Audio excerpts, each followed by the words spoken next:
Okay, before we get started, this one is inspired by LMNB224 on YouTube.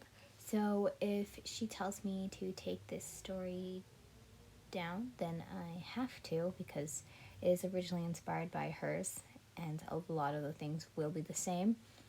And what I want to say is that the first chapter is only 4 minutes long, so it's a little short. Very short, I'm sorry. And this is Red Rose. So this is a villain Kirishima ex-listener. And I'm also working on a chapter for Kirishima and Bakugo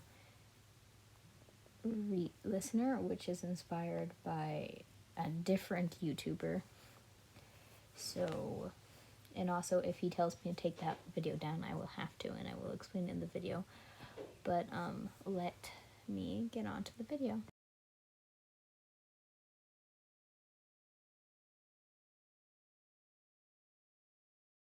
Chapter 1. "What do you think you're doing here, little girl?" said a man from behind Yin. Yin hadn't been scared of, for she had been in these situations before, many times, for how she was. Her quirk made her curious. Well, our some emotions had been 10 times enhanced. No, actually, it was just her. Her quirk allowed her to move / bring things to her. "Are you stupid? Why would a little girl come into gang territory?" he asked smirkingly. "I'm not stupid. I just got curious, sometimes even to the point of death," Yin said, looking at the man. The man had gotten worried, for the lady he wanted to kill had not been scared of him, so he just walked away. Yin had now been walking home, and now, "OMG, I thought I was going to die," Yin yelled out onto her phone. "Goodness, Yin, you need to stop getting into places you shouldn't," said one of Yin's friends, her best friend. He had been like 7 feet tall, Yin continued.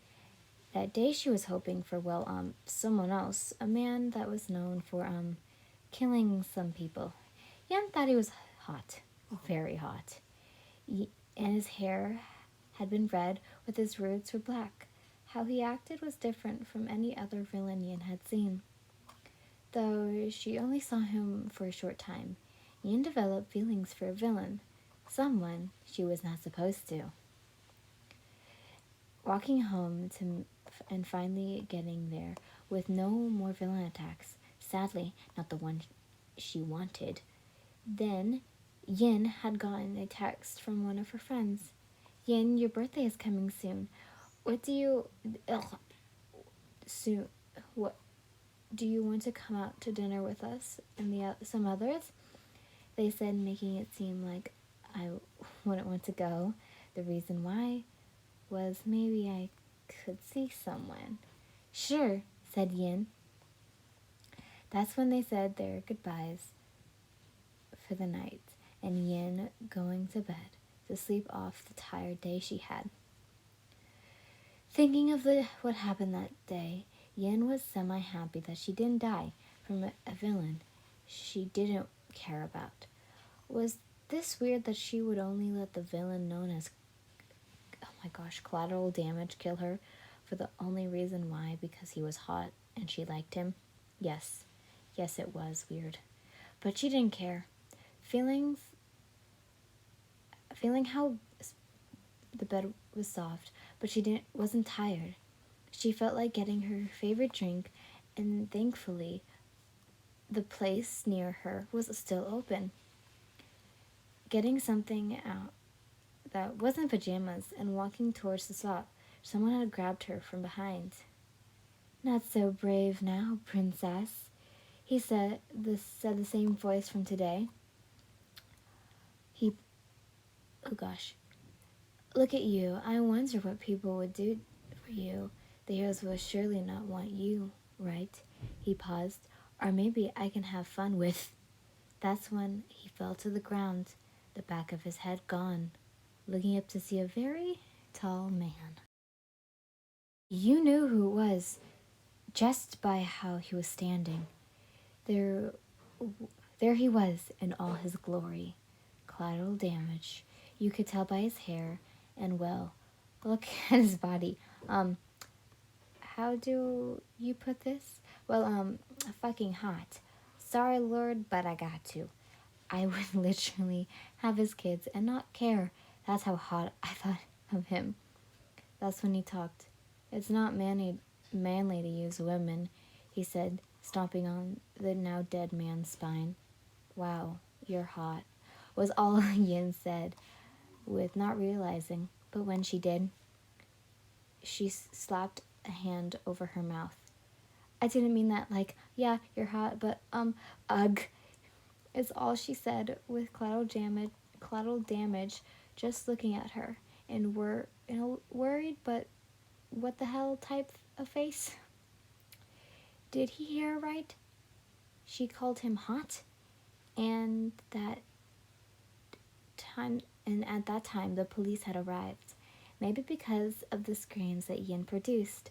So he left, with Yin still on the floor, covering her face from the embarrassment she had faced, saying to the person she liked that he was hot.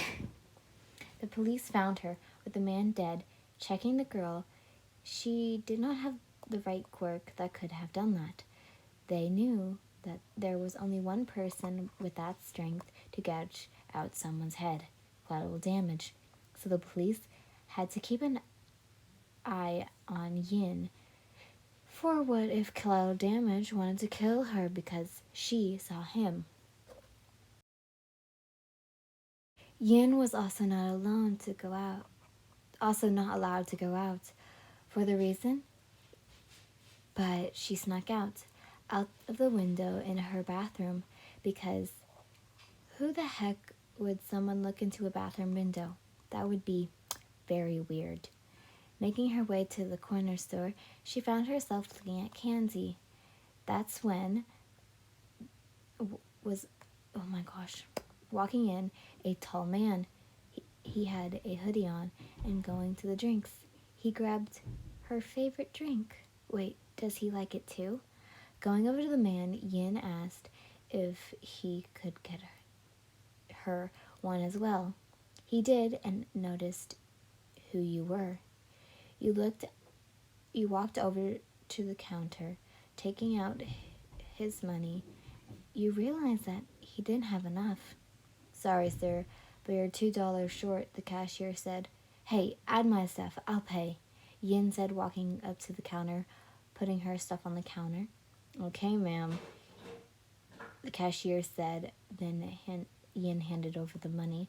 Walking out with the man, he said, thanks, sorry, I can't remember how to read money, he said sheeply. Oh, no, it's fine. Hey, if you need help, you can come to my place and I can help you, Yin said, writing down her address and giving it to him, then walking away. Thanks, Yin, was all the man said, but Yin couldn't hear him.